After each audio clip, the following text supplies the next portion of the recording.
ফাগুন এলো।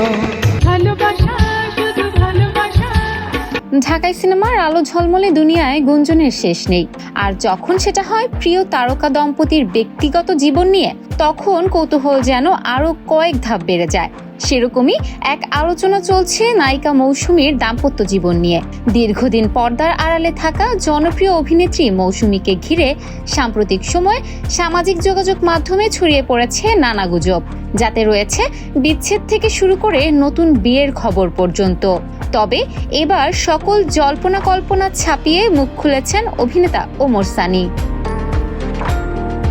প্রায় 2.5 বছর ধরে যুক্তরাষ্ট্রে অবস্থান করছেন ঢাকাই সিনেমার জনপ্রিয় অভিনেত্রী মৌসুমী।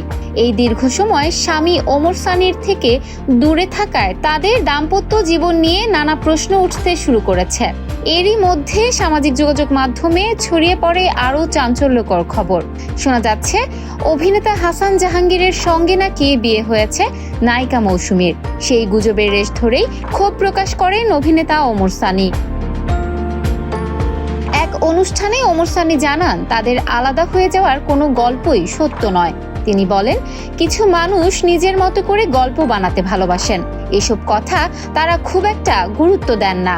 তবে এমন আচরণকে তিনি অসভ্য মানসিকতা বলেই মনে করেন।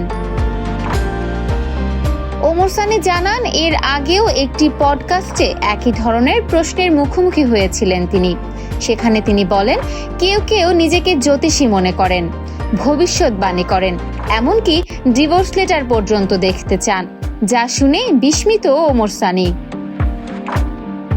মৌসুমীর যুক্তরাষ্ট্রে অবস্থানের কারণ ব্যাখ্যা করে ওমর সানি জানান, তার শাশুড়ির শারীরিক অসুস্থতার কারণেই মৌসুমী সেখানে রয়েছেন।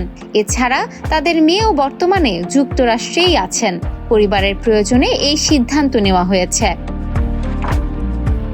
তিনি আরও জানান, তারা নিয়মিত যোগাযোগ রাখছেন এবং পরিবার হিসেবে একসঙ্গে আছেন। নিজেও যুক্তরাষ্ট্রে যাওয়ার পরিকল্পনা করছেন এই অভিনেতা। তবে ভিসার মেয়াদ শেষ হয়ে যাওয়ায় তা সম্ভব হয়নি। নতুন করে ভিসার আবেদন করেছেন এবং শিগগিরই স্ত্রী ও পরিবারের সঙ্গে দেখা হবে এমন আশাও ব্যক্ত করেন ওমর সানি। ইফাত আরা আইরিন, ক্যাম্পাস টাইমস।